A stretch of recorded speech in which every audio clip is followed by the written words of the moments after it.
All right, now there is another purpose to the assessment, and that is to prep the client hormonally for the sale. Um, People like spending money, but they don't like to be sold. And you have the hour prior to asking them for money to move their body.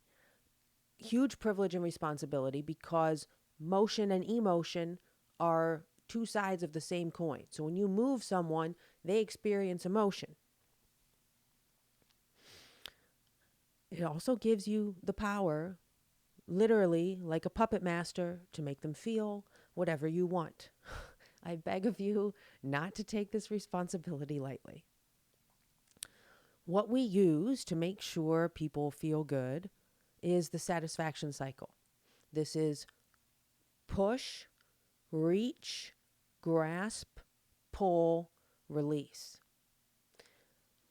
These movements are first ingrained when an infant learns to nurse.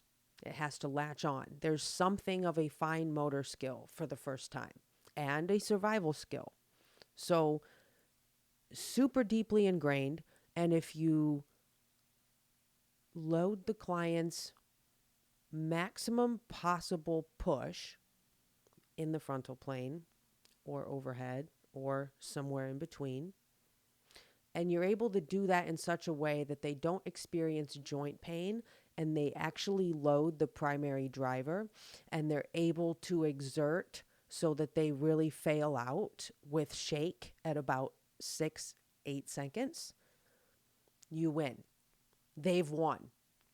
Golden. You can't do it better, right? Takes a lot of practice and observation and excellent cues to get this to happen. And it's more difficult in the rest of the movements because push is the simplest and the one that people are typically most capable with. But if you can do it, I remember opening a training studio last year, and the owner of the studio was there all day that day. He wasn't always there, but I had 9 appointments in a row, and he watched me close them like clockwork, like music, like credit card signature, credit card signature, credit card signature. And it's the most amazing feeling to be able to do that. And this is the stuff that can make it happen.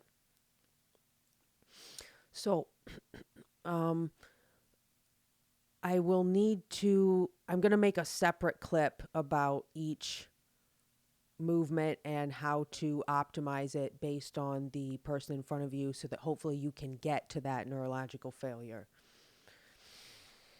Um,